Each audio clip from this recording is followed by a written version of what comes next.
Good morning and welcome, student. Yesterday we started this lesson number 21, the journey to the great Oz. तो इसमें हमने देखा this is a fantasy story, एक काल्पनिक कहानी है जो ऑथर ने इसमें लिखा है। और उसमें कैरेक्टर्स इस स्टोरी में कौन कौन है? डोरथी नाम की एक लड़की है जिसका अपना एक कुत्ता है टूटू, और उसके साथ इस स्टोरी में स्कैरक्रो, जो कल मैंने आपको बताया था कि स्कैरक्रो क्या होता है। एक्चुअली उसको फील्ड में एक स्टैचू जैसे एक बना के रखते हैं, जिस लपेटा रहता है काला कपड़े के साथ, ताकि जो भी बर्ड्स वहाँ पे है उसको आने ना दे। और फील्ड को क्या करते हैं, आते तो अनाज वगैरह खा जाते, तो इससे वेस्ट होता है, काफ़ी नुकसान होता है। तो उसको बर्ड्स को भगाने के लिए स्कैरक्रो का इस्तेमाल किया जाता है फील्ड्स में, खेतों में। और दूसरा है टिन हुडमैन और एक लायन। ओके, इस तरह 5 जन एक जर्नी के लिए निकलते हैं, और ट्रैवलिंग करते करते उनको एक डिच सामने आता है, एक बड़ा सा गड्ढा सामने आता है, जिसे देख के वो डर जाते हैं और वहीं पे रुक जाते। उन्हें जाने का कोई उनको समझ में नहीं आता कि किस तरह इस डिच को पार करें। तो सब अपने अपने आइडियाज़ लगाते हैं। लास्ट में लायन बोलता है कि मैं इस डिच को क्रॉस कर सकता हूँ, मैं एक बड़ा सा छलांग लगा सकता हूँ, और ऐसे कर बोल के वो छलांग लगाने के लिए तैयार हो जाता है। तो सबसे पहले स्कैरक्रो तैयार होता है जाने के लिए, क्योंकि वो बोलता है अगर सफल नहीं हो पाया लायन छलांग लगाने में, अगर इनमें से कोई और जाता है तो उसको नुकसान पहुंचेगा। 18 वुडमैन एक मेटल का बना हुआ है, तो नेचुरली नीचे गिर जाएगा, तो पत्थरों से टकरा जाएगा, तो उसके टुकड़े टुकड़े हो जाएंगे। अगर ये लड़की, छोटी सी लड़की जाती है, अगर वो गिर जाएगी तो उसका डेथ हो सकता है, उसकी जान भी जा सकती है। तो वो स्कैरक्रो बोलता है पहले मैं जाऊंगा, अगर तुम्हारा ये सक्सेस रहा छलांग तो उसके बाद धीरे धीरे हम लोग एक 1 बाय 1 करके जाएंगे। तो फर्स्ट छलांग उनका सक्सेसफुल हो जाता है। We saw here. तो यहाँ पे सक्सेस फर्स्ट में स्कैरक्रो को लेके जाता है, तो लायन वो सक्सेसफुल हो जाता है। उसके बाद डोरथी आती है। See here, we will start from here. Dorothy thought she would go next, so she took Tutu in her arms and climbed on the lion's back, holding tightly to his mane with one hand. The next moment, it seemed as if she was flying through the air. And then, before she had time to think about it, she was safe on the other side. तो मतलब डोरथी second time जाती है, और वो क्या करती है, अपने साथ उसके डॉगी को भी साथ में ले लेती है, और उसके बैक पे बैठ जाती है, उसके बाल पकड़ के, लायन के जो बाल लंबे लंबे बाल होते हैं मेन, उसको पकड़ के बैठ जाती है। और कुछ ही क्षणों में वो क्या है, हवा में, ऐसा उसको लग रहा है कि वो हवा में उड़ रही है, और कुछ पल समझने से पहले ही वो सेफ साइड में या दूसरे साइड में पहुंच जाती है। The lion went back her third time and got the Tin Woodman. तीसरी बार फिर से जाता है लायन, और टिन हुडमैन को लेके आता है, और फिर कुछ पल वो लोग वहाँ पे आराम करते हैं, क्योंकि 3 बार वो लोग इनको लाने के लिए, ले जाने के लिए जाता है लायन, तो काफ़ी थका हुआ रहता है। तो सब लोग ने क्या डिसाइड किया कि they will be resting over the other side. And okay see and for his great leaps and made his breath short, and he panted like a big dog that has been running too long. They found the forest very thick on this side, and it looked dark and gloomy. तो next side जो जहाँ पे वो लोग पहुँचे, कहाँ था, forest, बहुत घना फॉरेस्ट था, बड़ा सा जंगल था, घना जंगल था वो। It look dark and gloomy, बहुत डार्क लग रहा था, ग्लूमी था वहाँ पे। After the lion had rested, they started along the road for Yellow Brick, silently wondering each in his own mind if ever they would come to the end of the woods and reach the bright sunshine again. To add to their discomfort, they soon heard strange noises in the depths of the forest, and the lion whispered to them that it was the part of the country that Kalidas lived. तो यहाँ पे लोग क्या है, बड़े gloomy, मतलब दूसरी जगह पे जब पहुँचे तो जो फॉरेस्ट था बहुत ही घना था, डार्क था, एंड इट वाज ग्लूमी। तो what they thought after the lion and rested, तो लोग वहाँ से निकल गए, साइलेंटली वॉन्डरिंग, सबके दिमाग में कुछ ना कुछ चल रहा था, कुछ सोच रहे थे। If ever they would come to the end of the woods, यानी फिर से अगर वो पहुँचते यहाँ पे, कहाँ पे, वुड्स की मतलब फॉरेस्ट की तरफ, and reach the bright sunshine again, मतलब इतना घना अंधेरा था कि उनको लगता है कब वो जाके वो फॉरेस्ट से बाहर निकल जाए और उनको सूरज की रोशनी नजर आए। To add to this comfort they soon heard the stranger, इतने में उनको एक भयानक सा आवाज़ सुनाई देता है। एक तो अंधेरा घना जंगल की वजह से वहाँ पे सूरज की रोशनी भी ठीक से पहुँच नहीं रही थी, अंधेरा था, उतने में उनको कुछ एक अलग सा एक भयानक आवाज़ सुनाई देती है। And the lion whisper to them that it was in this part of the country that Kalidahs live, तो लायन क्या बोलता है, यहाँ पे इस जगह पे कालिदास करके कोई रहता है। व्हाट आर द कालिदास, आज द गर्ल, अभी लड़की पूछती है कौन है कालिदास करके। They have the monsters beast with the bodies like bears and heads like tiger, reply the lion, तो अभी लायन क्या बोलते हैं, वो एक बीस्ट है जिसका बॉडी शरीर जो है बैर की तरह है और सर जो है टाइगर की तरह, and with the claws so long and sharp that they would tear me into two as easily as I could kill two.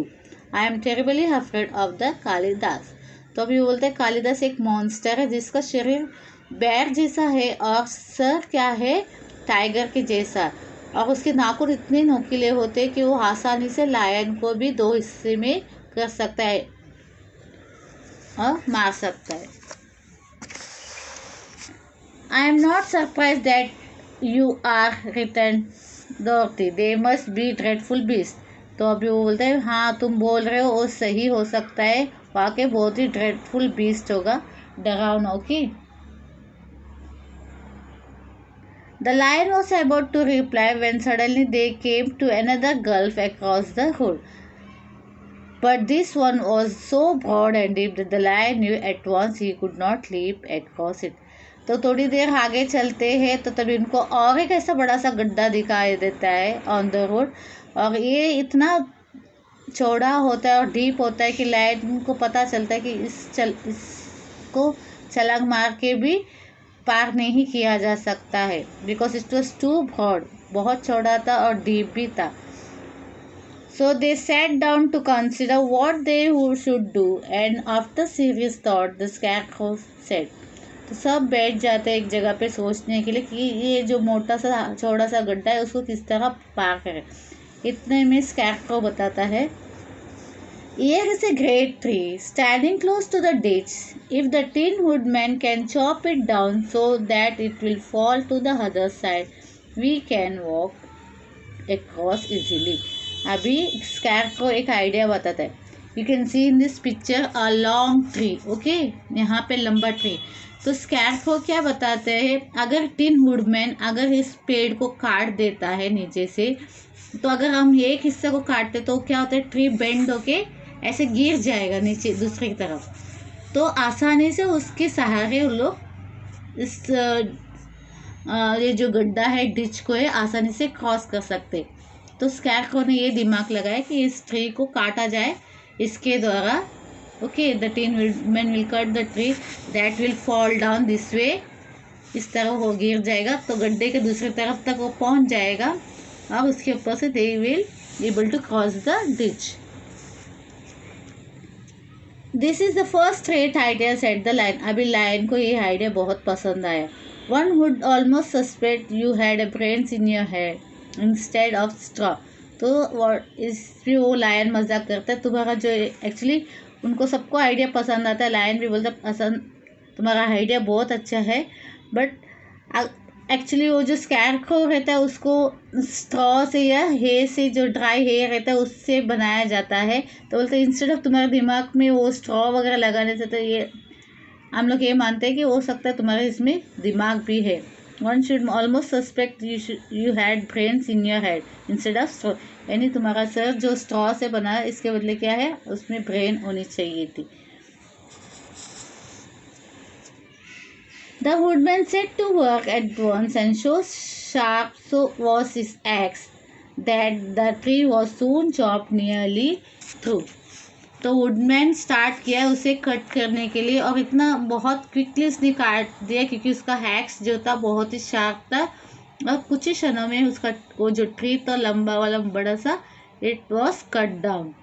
Then the lion put his strong front legs against the tree and pushed with all its might, and slowly the big tree tipped and fell into the crash across the ditch with its top branches on the other side. यानी उसको काट दिया. काटने से थोड़ा हिस्सा जो छूट जाता है उसको इसने लायन ने क्या जोर से पुश किया ताकि पूरी तरह से वो टूट जाए और उसके जो ब्रांचेस ऊपर का हिस्सा जो है वो ये सब गिर के दूसरी जगह पे टच हो जाए. They had just started to cross the square bridge when a sharp growl made them look up, and to their horror they saw running towards them two great beasts with bodies like bear and heads like tiger. तो अभी वो जो tree को उन्होंने काट दिया उसके ऊपर से क्रॉस कर रहे थे उतने में उनको बहुत जोर की एक आवाज़ गुर्राने की आवाज़ सुनाई देती है. तो सब देखने लगते तो उनको क्या है एक दो बीस्ट उनको नज़र आता है वहाँ पे जिसका शरीर जो है बैर की तरह है और हेड टाइगर की तरह. They are the Kalidahs said the cowardly lion beginning to tremble. अभी वो लायन जो है डर के मारा कांपने लग गए. तो बताता है यही कालिदास है और वो डर जाता है. Quick cried the scarecrow let us cross over. तो अभी स्कैरक्रो क्या बोलते हैं चलो जल्दी भागते जल्दी हम लोग इस जगह को डिच को क्रॉस करते हैं. So Dorothy went first. तो फर्स्ट जाने वाले में से लड़की है Dorothy holding to in her arms. The tin woodman उसके पीछे पीछे टीन वुडमैन फॉलो करता है. उसके बाद स्कैरक्रो आता है and the scarecrow came next. The lion although he was certainly half turn to face the Kalidahs. And then he gave so loud and terrible a roar that Dorothy screamed and the scarecrow fell over the backward, while even the fierce beast stopped short and looked at him in surprise. तो पहले ये जाने लगता है cross करने की Dorothy अपने doggy को टूटू को लिया है हांस में. उसके पीछे पीछे टीन वुडमैन फॉलो करता है. उसके पीछे स्कैरक्रो.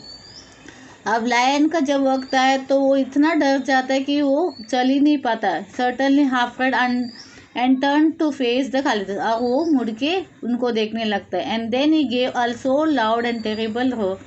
और उनको देख के इतना जोर से वो रोर करता है कि डोरोथी चिल्ला उठती है. And the scarecrow fail over the backward. और जो स्कैरक्रो था वो पीछे की तरफ गिर जाता है. While even the fierce beast stopped short. अब ये जो बीस्ट थे जो डरावना बीस्ट वो भी थोड़े पल के लिए वहीं पे रुक जाते और सरप्राइज हो जाते कि ये क्या आवाज़ है चीखने की आ रही है. Okay here I am going to stop. Please go through this lesson. आप इस लेसन को रीड कीजिए उसको अंडरस्टैंड करने की कोशिश कीजिए and the remaining part will be explain to you in the next lecture. Bye see you in the next lecture.